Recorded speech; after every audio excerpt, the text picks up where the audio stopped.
Howdy, Bill here, July 26th, 3:47 p.m. Well, look at that. I used up my scrap Dow insulation, and I drove nails in by hand just to hold it, and then you glue it with the foam around the edges using my foam gun, which I'm going to show you in action. I cut a piece here, inset, smaller, and then you fill it with the foam.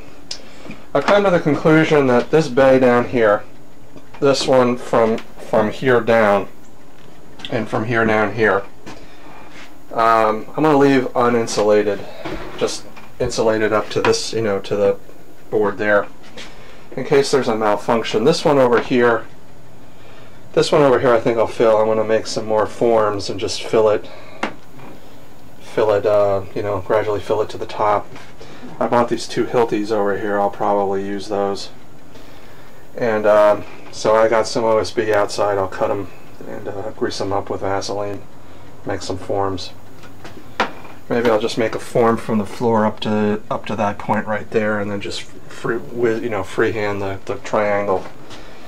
But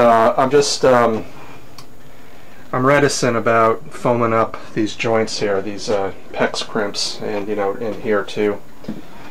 I guess people, more experienced builders, they'll just, at this point, they'll just come in with the professionals and they'll spray foam the whole cavities. And but I just don't know, so, or I'm too nervous about my long-term quality of my work. I mean, those crimps there haven't leaked, and these crimps over here for the crimps for these stub outs here. If you look at right there, the PEX to copper crimp conversion haven't leaked either. Air hasn't leaked out, and the water hasn't leaked out. So, I mean, I could foam this guy, but it's a lot of work, or at least it's it's not a lot of work. It's just a lot of time. You got to put forms every maybe 8 inches and fill it, let it dry, take the form off, put another one, and then another one, and then another one. So if there's ever a problem, it's just less foam you got to dig out to, like if there's a leak in the pipe here, which I've got, I hope not, but that's what's going on. So I also just put some mesh tape, some of this anti-mold mesh tape on this guy. There was a blowout over here yesterday, which I'll just fill in with joint compound. So probably put the joint compound in all the screws. So, and let me show you. Yesterday, before the end of the day, I cut, this is the piece, this is the upper piece. It's 4 feet tall. It's got all the holes for the window, for the light. Oh, by the way, the light arrived. It's over on Central Avenue at the light store. It's finally arrived. It was back ordered everywhere. And I got this triangular cut there, or trapezoid. That's for the alcove. And if I'm going to do this myself, well, even if I have help with my mother to put this drywall up, this piece up here, what I'm going to do is, this is the 4 foot from the ceiling right there down. That's the 4 foot line right there. So what I'll do is I'll make some 1x2 blocks and just put them right on each of these lines over here. And so when we put it up, we can just rest them on the blocks, because my mother's 83 now, not that strong. Just I need another hand, and my nephew Brian is often not available because he's got his own life and he's working.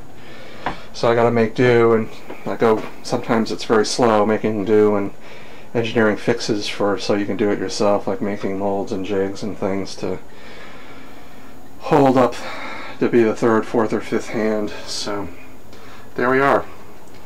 Alrighty, bye. Hi, Bill here, 4:05 p.m. Made 2 forms here, and you can't see it, but I've put Vaseline on the back of them. So I'm going to foam this guy, foam the bottom one. He's pre-drilled. Put him in quickly. I bought these 2 red Hilti cans. These are the disposable kind, and once you start, you can't stop. And so what I'm going to do is, these are max expanders, so I'll I'll foam the bottom one, then I'll put the second one in, and then foam that, and then it will keep going. So then I'll just keep foaming towards the back and try to use up as much of the can as possible, and we'll see what happens. So sorry, I just kind of I might fill in over there at the bottom as much as I can. So I bought, well, they're downstairs, but I bought some of the professional, with the screw top. This, these cans are different.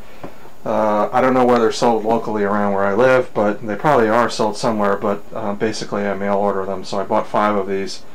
They're hard to get and they're expensive, so I'm going to save them for something else. I thought about using them up for this, and well, I could take that one back, but now I've opened this one up and I haven't used it yet, but I broke the wrapper off, so that's like $6. I don't know, I just want to get rid of these. So see you later. Bill here, 4:15. Looks like Mom's back from pottery. So I just did this form. That's what it looks like.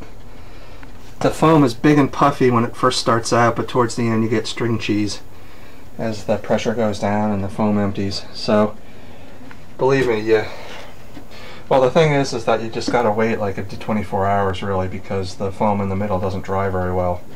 That's the drawback when you do it this way. So you can't rush it. So I'm just gonna have to come back.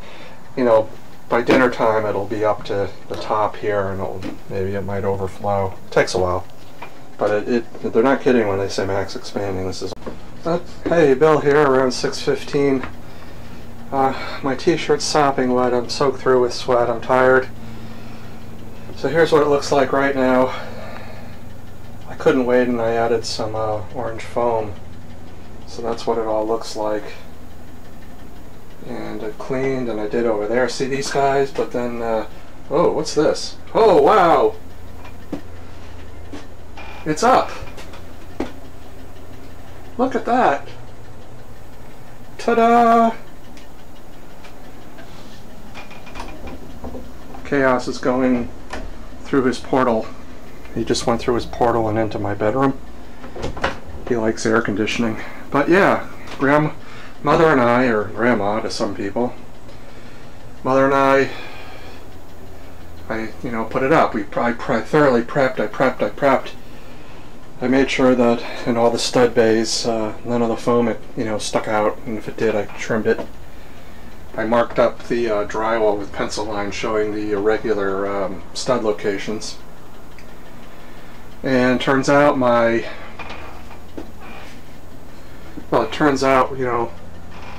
cutting was, it was just right there. Just fit. It just made it up here. And down here it didn't make it. Actually, it stuck up over about like there. What I did was we put it up, we found out I had royally mismeasured over here. So we fastened a lot of screws up top so it would hang, so Mother could then leave. I also, just before I you can see some of it, the glue, that gray stuff right there. Gray stuff. I glued it all up, which I think is definitely a good idea now because it adds tremendous strength. And what I did was this was up here connected, and then it was just resting on top. So I took my buzz cutter and I made some very quick calculations, drew some lines with my level, and I did a very quick rough-handed cut, which looks kind of rough, but it just fits over here, right there. I think tomorrow I might, with my buzz cutter, open this up a little bit so it has up here too. Cut it a bit too fine here. I might buzz cut. Over here I got this. There's a little bit of an overhang here. This guy is a little too long. This guy is an overhang. I'm going to trim him. This was just missed it by about 1/4 inch. And right there was where we had that blowout yesterday when I was cutting this. So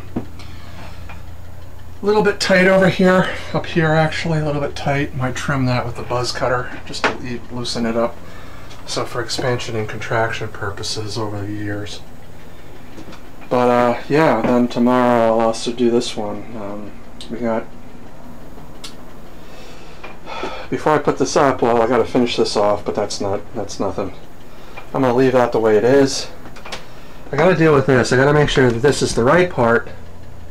This guy's got a glue in there, so I got to purple him right here, and when we glue this in, that's it. He's in, and we can't. I mean, I'm really beyond, you know, fixing it because the floor is down and foam, and so God, I hope I did it correctly. I got to get Michael over here, or not, or just basically I got to measure the drywall and measure for the, you know, hole and hole. So,